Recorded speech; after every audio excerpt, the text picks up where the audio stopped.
2026-এ যে ICDS পরীক্ষা হতে চলেছে তার যে সিরিজ পর্বগুলি চালু করেছিলাম তার আজকে 11 নম্বর পর্ব। আজকের ক্লাসে থাকছে গুরুত্বপূর্ণ প্রশ্ন উত্তর, তাই ক্লাসটি স্কিপ না করে একদম শেষ পর্যন্ত দেখতে থাকো। চলুন আজকের ক্লাস শুরু করা যাক। আজকের ক্লাসের প্রথম প্রশ্ন হলো পশ্চিমবঙ্গের বিখ্যাত নৃত্য কোনটি? তো এই প্রশ্নের উত্তর হয়ে যাবে ছৌ এবং গম্ভীরা। এবারে ছৌ নাচ কোথায়, কোন জেলায় বিখ্যাত? তো এই প্রশ্নের উত্তর হয়ে যাবে ছৌ নাচ হচ্ছে পুরুলিয়া জেলায়, আর গম্ভীরা কোন জেলায়? গম্ভীরা হচ্ছে মালদা জেলায়। এখানে কি একটা প্রশ্নের মধ্যেই 3টে প্রশ্ন বেরোলো, ভালো করে দেখেছিও। 2 নম্বর প্রশ্ন কি আছে? চিত্রাঙ্গদা নৃত্যনাট্যের রচয়িতাকে? এই প্রশ্নের উত্তর হয়ে যাবে রবীন্দ্রনাথ ঠাকুর। 3 নম্বর প্রশ্ন আলালের ঘরের দুলাল এর লেখক কে? এই প্রশ্নের উত্তর হয়ে যাবে প্যারীচাঁদ মিত্র। 4 নম্বর প্রশ্ন সবচেয়ে কঠিন প্রাকৃতিক পদার্থ কী? তো এই প্রশ্নের উত্তর হয়ে যাবে হিরে, সবচেয়ে কঠিন প্রাকৃতিক পদার্থ। 5 নম্বর প্রশ্ন কি আছে না, ভারতের সর্বোচ্চ অসামরিক সম্মান কোনটি? এখানে অসামরিক সম্মান বলেছে, তো এই প্রশ্নের উত্তর কী হবে? ভারতরত্ন।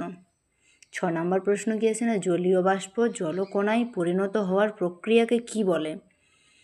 এই প্রশ্নের উত্তর হয়ে যাবে ঘনীভবন। 7 নম্বর প্রশ্ন অরণ্য মূলত কোন গ্যাস শোষণ করে? তো এই প্রশ্নের উত্তর হয়ে যাবে কি কার্বন ডাইঅক্সাইড। 8 নম্বর প্রশ্ন কি আছে না, কোন গ্যাসকে হাসির গ্যাস বলে? তো এই প্রশ্নের উত্তর কী হয়ে যাবে? নাইট্রাস অক্সাইডকে হাসির গ্যাস বলে। ক্লাসটি যদি ভালো লেগে থাকে অবশ্যই লাইক, কমেন্ট এবং শেয়ার করে দিও। চলো 9 নম্বর প্রশ্ন কি আছে না, ভারতের সুপ্রিম কোর্টের বিচারপতিদের অবসরের বয়স কত? তো এই প্রশ্নের উত্তর কী হবে না 65 বছর। 10 নম্বর প্রশ্ন কি আছে, ভারতের কোন হ্রদটি ভাসমান উদ্ভিদ দ্বীপের জন্য বিখ্যাত? এই প্রশ্নের উত্তর হয়ে যাবে লোকটাক হ্রদ, যা মণিপুরে অবস্থিত। যদি প্রশ্নে আসে যে ভাসমান উদ্ভিদ দ্বীপ কোন রাজ্যে অবস্থিত, তখন সেটা হবে কি মণিপুর। যদি সেই দ্বীপের নাম আসে তখন হবে লোকটাক হ্রদ। 11 নম্বর প্রশ্ন কি আছে না, 23:25 তাহলে 46 কত হবে? এরকম রিজনিং প্রায় সমস্ত রকম পরীক্ষাতেই আসতে দেখা যায়, তাই অবশ্যই এগুলো প্র্যাকটিস করে নিও। দেখো প্রথমে আছে কত 23, তাহলে 23-এর পরে কত আছে 25, তাহলে 23 থেকে 25 কী করে হচ্ছে? প্রথমে আছে 23-এর 2 আর 3, তাহলে 2 আর 3কে যদি যোগ করা হয় কত হচ্ছে 5, আর 5-এর স্কোয়ার মানে হচ্ছে কত 25। সেরকম একইভাবে 46 আছে, তাহলে 4 + 6 সমান কত হবে 10, আর সেই 10-এর স্কোয়ার যদি করা হয় তাহলে কত হবে 10 × 10 = 100, তাহলে 46-এর পরের সংখ্যাটি ফাঁকা জায়গায় কী হবে 100।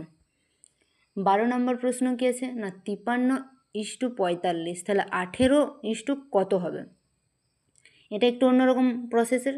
এখানে কী আছে না, প্রথমে আছে 53-এর 5 গুণিত 53 যে 3 আছে সেটা, তাহলে 5-এর সাথে 3 গুণ করলে কত হয় 15।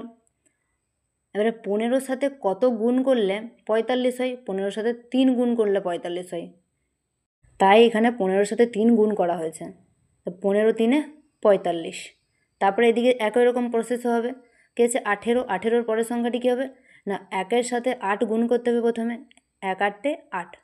এবারে যেমন এদিকে 15-র সাথে 3 গুণ করা হয়েছিল বলে 45 হয়েছে, এখানে কিন্তু 53-র 3টা নয়, এটা কিন্তু 15-র সাথে 3 আলাদা 3 এটা। সেরকম যেহেতু এদিকে 3 গুণ করা হয়েছে তাই এদিকেই 3 গুণ করা হবে, তাহলে 8-এর সাথে যদি 3 গুণ করা হয় তাহলে কত হবে 3 × 8 = 24, তাহলে 18-র পরের সংখ্যাটি কত হবে 24। পরের প্রশ্ন 10 নম্বর কী আছে, সম্পর্কের প্রশ্ন। তো প্রশ্নটি কী আছে, একজন মহিলা একজন পুরুষকে দেখিয়ে বলল ও আমার মায়ের একমাত্র মেয়ের ছেলে, তাহলে পুরুষটি মহিলার কে? এই প্রশ্নের উত্তর কী হয়ে যাবে ছেলে। চলো আজকের ক্লাস এখানেই শেষ। যদি ক্লাসটি তোমাদের ভালো লেগে থাকে অবশ্যই লাইক, কমেন্ট এবং শেয়ার করে দিও, আর এরকম আরও ফ্রি ক্লাস চাইলে অবশ্যই চ্যানেলটিকে সাবস্ক্রাইব করে দিও। ধন্যবাদ।